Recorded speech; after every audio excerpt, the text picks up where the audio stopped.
ಮೀಸಲಾತಿ ಇರುವಂತಹ ಸಂವಿಧಾನ ಪೇಜಾವರ ಸ್ವಾಮೀಜಿ ಅಂತವರನ್ನ ಬಾಬಾ ಸಾಹೇಬ್ ಅಂಬೇಡ್ಕರ್ ಅವರು ಬರೆದಂತಹ ಸಂವಿಧಾನ ಅವರಿಗೆ ಬೇಕಾಗಿಲ್ಲ. ಅತಿ ಹೆಚ್ಚು ಮೀಸಲಾತಿಯ ಲಾಭವನ್ನು ಪಡೆದವರು ಯಾರಾದ್ರೂ ಇದ್ರೆ ಅದು ಬ್ರಾಹ್ಮಣ ಸಮುದಾಯ. ಹಿಂದುಳಿದ ವರ್ಗದವರಿಗೂ ಕೂಡ ಇಲ್ಲ. ನಾನು ಅದೇ ಸಂವಿಧಾನದ ಅಡಿಯಲ್ಲಿ ನಿಮಗೂ ಮೀಸಲಾತಿ. ಇಲ್ಲಿ ಇತ್ತೀಚೆಗಷ್ಟೇ ಪೇಜಾವರ ಸ್ವಾಮೀಜಿಗಳು ಒಂದು ಮಾತನ್ನ ಹೇಳಿದ್ರು, ನಮ್ಮನ್ನ ಗೌರವಿಸುವಂತ ಸಂವಿಧಾನ ಬೇಕು ಅನ್ನುವಂತ ಮಾತನ್ನ ಹೇಳಿದ್ರು. ನಮ್ಮನ್ನ ಗೌರವಿಸುವಂತ ಸಂವಿಧಾನ ಏನು ಅಂತಂದ್ರೆ ಅವರ ಪ್ರಕಾರ ಹಿಂದೆ ಇದ್ದಂತಹ ಅಜಲು ಪದ್ಧತಿಗಳು, ಹಿಂದೆ ಇದ್ದಂತಹ ಪಂಕ್ತಿ ಭೇದಗಳು, ಹಿಂದೆ ಇದ್ದಂತಹ ಜೀತ ಪದ್ಧತಿ ಇದು ಮತ್ತೆ ಜಾರಿಯಾಗಬೇಕು. ಅದು ಇರುವಂತಹ ಅದನ್ನು ಒಪ್ಪಿಕೊಳ್ಳುವಂತಹ ಸಂವಿಧಾನ ಬೇಕು ಅನ್ನುವಂಥದ್ದು ಅವರ ಸ್ಪಷ್ಟವಾದ ನುಡಿ ಅನ್ನುವಂಥದ್ದು ನಮಗೆ ಅರ್ಥ ಆಗುತ್ತೆ. ಇವತ್ತು ಮೀಸಲಾತಿ ಇರುವಂತಹ ಸಂವಿಧಾನ, ಇವತ್ತು ಹಿಂದುಳಿದ ವರ್ಗ, ದಲಿತರು, ಅಲ್ಪಸಂಖ್ಯಾತರು ಇವರನ್ನ ಎತ್ತುವಂತ ಸಂವಿಧಾನ, ಮೇಲಕ್ಕೆತ್ತುವಂತ ಸಂವಿಧಾನ ಇದ್ರೆ ಅದು ಬ್ರಾಹ್ಮಣ್ಯವನ್ನ ಕೆಳಗಿಳಿಸುತ್ತೆ. ಅದು ಪೇಜಾವರ ಸ್ವಾಮೀಜಿ ಅಂತವರನ್ನ ಸಮಾನವಾಗಿ ನೋಡುತ್ತೆ ಅನ್ನೋ ಕಾರಣಕ್ಕಾಗಿ ಅವರಿಗೆ ಸಮಾನವಾದಂತಹ ಗೌರವ, ಘನತೆಯ ಬದುಕನ್ನು ಕೊಡುವಂತಹ ಬಾಬಾ ಸಾಹೇಬ್ ಅಂಬೇಡ್ಕರ್ ಅವರು ಬರೆದಂತಹ ಸಂವಿಧಾನ ಅವರಿಗೆ ಬೇಕಾಗಿಲ್ಲ. ಸೊ ಇವತ್ತು ಮೀಸಲಾತಿಯಿಂದ ಬ್ರಾಹ್ಮಣರಿಗೆ ಲಾಭ ಆಗಿಲ್ವಾ? ಈ ರಾಜ್ಯದಲ್ಲಿ, ಕರ್ನಾಟಕದಲ್ಲಿ ಅತಿ ಹೆಚ್ಚು ಮೀಸಲಾತಿಯ ಲಾಭವನ್ನು ಪಡೆದವರು ಯಾರಾದ್ರೂ ಇದ್ರೆ ಅದು ಬ್ರಾಹ್ಮಣ ಸಮುದಾಯ. ಬ್ರಾಹ್ಮಣ ಸಮುದಾಯದಲ್ಲಿ ಇವತ್ತು ಮದುವೆ ಆಗುವುದರಿಂದ ಹಿಡಿದು ಉಪನಯನದವರೆಗೆ, ಆನಂತರ ಸಾವಿನವರೆಗೂ ಕೂಡ ಅವರಿಗೆ ಧನ ಸಹಾಯ ನೀಡುವಂತಹ ಮೀಸಲಾತಿ ಸೌಲಭ್ಯಗಳಿದೆ. ಅದು ಬಹುಶಃ ಹಿಂದುಳಿದ ವರ್ಗದವರಿಗೂ ಕೂಡ ಇಲ್ಲ. ನಾನು ಒಂದಷ್ಟು ಪಟ್ಟಿ ಮಾಡ್ಕೊಂಡು ಬಂದಿದ್ದೀನಿ ಎಷ್ಟು ಲಾಭಗಳನ್ನ ಈ ಸರ್ಕಾರದಲ್ಲಿ, ಕಾಂಗ್ರೆಸ್ ಸರ್ಕಾರನೂ ಸೇರಿದಂತೆ ಎಲ್ಲ ಸರ್ಕಾರಗಳಲ್ಲಿ ಬ್ರಾಹ್ಮಣರು ಪಡ್ಕೊಳ್ತಾ ಇದ್ದಾರೆ, ಬ್ರಾಹ್ಮಣ ಸಮುದಾಯ ಪಡ್ಕೊಳ್ತಾ ಇದೆ ಅನ್ನುವಂಥದ್ದನ್ನ ಪಟ್ಟಿ ಮಾಡ್ಕೊಂಡು ಬಂದಿದ್ದೀನಿ. ಒಂದು ಸುಭದ್ರ ಯೋಜನೆ ಅಂತ ಇದೆ. ಆ ಸುಭದ್ರ ಯೋಜನೆಯಲ್ಲಿ ಬ್ರಾಹ್ಮಣ ಸಮುದಾಯದ ನಿರಾಶ್ರಿತ ಮಹಿಳೆಯರು, ಅಂಗವಿಕಲರು ಹೇಳಿದರೆ ಅವರಿಗೆ ಮಾಸಿಕ ಪಿಂಚಣಿಯನ್ನು ಕೊಡುವಂತಹ ಯೋಜನೆ ಇದೆ. ಇದು ಸುಭದ್ರ ಯೋಜನೆ ಅನ್ನುವಂಥ ಯೋಜನೆ ಇದೆ.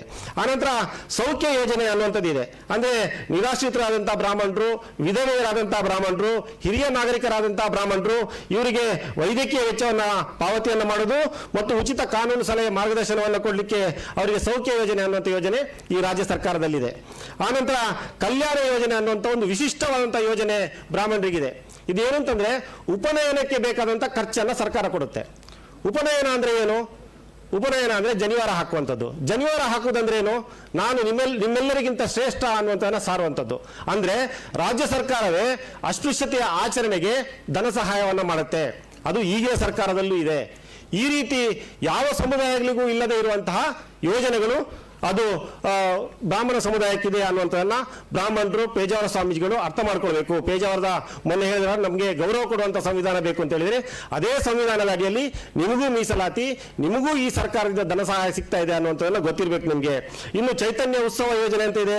ಅದರಲ್ಲಿ ಯುವ ಸಂಘಟನೆಯನ್ನು ಮಾಡಲಿಕ್ಕೆ ಇವತ್ತು ನಾವು ಜನಶಕ್ತಿ ಅಂತ ಸಂಘಟನೆಗಳು ಇವತ್ತೊಂದು ಸಂಘಟನೆಯನ್ನು ಮಾಡಬೇಕಾದ್ರೆ ಎಷ್ಟು ಜನರ ಹತ್ರ ದುಡ್ಡು ಕೇಳಬೇಕು ಅಥವಾ ಎಷ್ಟು ಜನರ ಹತ್ರ ವಂತಿಗೆಯನ್ನು ಕೇಳಬೇಕಾಗತ್ತೆ, ಕೈಕಾಲು ಹಿಡಿಬೇಕಾಗತ್ತೆ.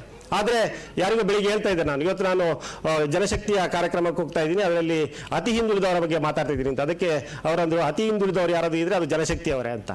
ಅದರಿಂದ ಹಾಗೆ. ಆದರೆ ಇವರಿಗೆ, ಯಾರಿಗೆ, ನಮ್ಮ ಬ್ರಾಹ್ಮಣರಿಗೆ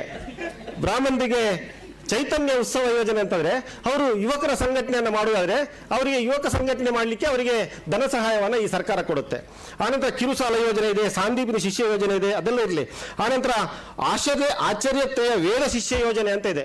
ಅವರು ವೇದಾಧ್ಯಯನ ಮಾಡುವುದಾದ್ರೆ ಅವರಿಗೆ ಪ್ರತ್ಯೇಕವಾದಂತಹ ಒಂದು ಶಿಷ್ಯ ವೇತನವನ್ನು ಕೊಡ್ತಾರೆ, ಅವರಿಗೆ ಸ್ಕಾಲರ್ಶಿಪ್ ಅನ್ನು ಕೊಡ್ತಾರೆ.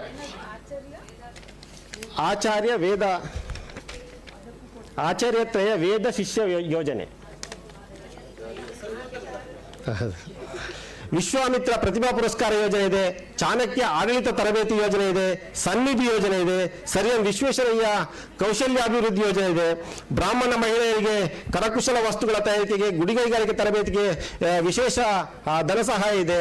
ಮಾರುಕಟ್ಟೆ ನಿರ್ಮಾಣವನ್ನು ಮಾಡೋದಾದ್ರೆ ಅದಕ್ಕೆ ಪ್ರತ್ಯೇಕವಾಗಿ ಬ್ರಾಹ್ಮಣರಿಗೆ ದುಡ್ಡು ಬರುತ್ತೆ. ಬ್ರಾಹ್ಮಣ ಸ್ವಸಹಾಯ ಸಂಘಗಳಿಗೆ ಸ್ಥಾಪನೆಗೆ ಹಣಕಾಸಿನ ನೆರವು ಕೊಡುತ್ತೆ. ಇದು ನೋಡಿ ಎಷ್ಟು ಅನಾಹುತಕಾರಿ ಅಂತಂದ್ರೆ, ಸ್ವಸಹಾಯ ಯೋಜನೆ ಒಂದು ಊರನ್ನು ಒಗ್ಗೂಡಿಸಬಹುದು. ಅದರಲ್ಲಿ ಬೇರೆ ಬೇರೆ ಇದೆ. ಅದರಲ್ಲಿ ಧರ್ಮಸ್ಥಳ ಸ್ವಸಹಾಯ ಯೋಜನೆ ಅಂತವು ಗೂಂಡಾಗಿರಿ ಮಾಡಿ ಅವರ ಮನೆಗಳಿಗೆ ಹೋಗಿ ದಾಳಿಯನ್ನು ಮಾಡೋದು ಇದೆಲ್ಲ ಇದೆ. ಅದ್ರ ಮಧ್ಯೆಯಲ್ಲಿ ಕೆಲವೊಂದು ಬ್ಯಾಂಕುಗಳು ಕೂಡ, SCDC ಬ್ಯಾಂಕ್ ನಂತ ಬ್ಯಾಂಕುಗಳು, ಸರ್ಕಾರಿ ಸ್ವಾಮ್ಯದ ಬ್ಯಾಂಕುಗಳು ಕೂಡ ಸ್ವಸಹಾಯ ಸಂಘ ಯೋಜನೆಯನ್ನ ಮಾಡಿದ್ದು. ಆದರೆ ಬ್ರಾಹ್ಮಣರು ಪ್ರತ್ಯೇಕವಾಗಿ ಸ್ವಸಹಾಯ ಸಂಘಗಳನ್ನು ಮಾಡಬಹುದು. ಅವರಿಗೆ ಆ ಥರ ಮಾಡಿದ್ರೆ ಮಾತ್ರ ಅವರಿಗೆ ಹಣಕಾಸಿನ ವ್ಯವಸ್ಥೆನೇ ಸಿಗುತ್ತೆ. ಬ್ರಾಹ್ಮಣರು ಮತ್ತು ದಲಿತರು ಒಟ್ಟು ಸೇರಿ ಮಾಡಿದ್ರೆ ಈ ಬ್ರಾಹ್ಮಣ ಯೋಜನೆಯಲ್ಲಿ ಅವರಿಗೆ ಧನ ಸಹಾಯ ಸಿಗಲ್ಲ.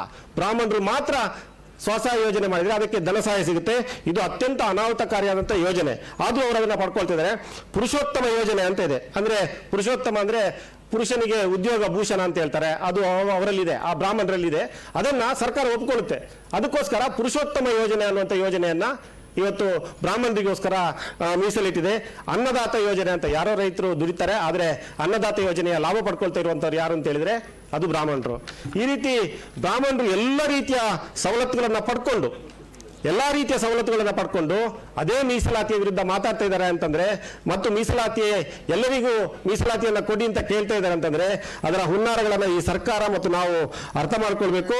ಮತ್ತು ಈ ರೀತಿಯ ಯೋಜನೆಗಳನ್ನ ಮಾಡುವಾಗ ಮತ್ತು ಮೀಸಲಾತಿಯನ್ನು ಕೊಡುವಂಥ ಸಂದರ್ಭದಲ್ಲಿ ಮೇಲ್ವರ್ಗದವರಿಗೆ, ಬಲಿಷ್ಠ ಸಮುದಾಯದವರಿಗೆ ಅಥವಾ ಇಲ್ಲಿವರೆಗೆ ಶೋಷಣೆಯನ್ನು ಮಾಡ್ಕೊಂಡು ಬಂದಂಥ ಸಮುದಾಯಗಳಿಗೆ ಮೀಸಲಾತಿಯನ್ನು ಕೊಡುವಂಥ ಸಂದರ್ಭದಲ್ಲಿ ಈ ಮಡಿ ಅಂತ ಹೇಳಿ ಪ್ರತ್ಯೇಕತೆಯನ್ನ ಯಾರು ಪಾಲಿಸ್ತಾರೋ ಅವರನ್ನ ಮತ್ತೆ ಅವರಿಗೆ ಮಾನ್ಯತೆ ಕೊಟ್ಟ ರೀತಿಯಲ್ಲಿ ಆಗಬಾರ್ದು, ಆ ರೀತಿಯ ವ್ಯವಸ್ಥೆಗಳು ಮತ್ತೆ ಬರಬಾರ್ದು ಅನ್ನುವಂಥ ಎಚ್ಚರ ಸರ್ಕಾರಕ್ಕೆ ಇರಬೇಕು ಅಂತ ಇದನ್ನ ಹೇಳಲಿಕ್ಕೆ ಇಚ್ಛೆ ಪಡ್ತೇನೆ.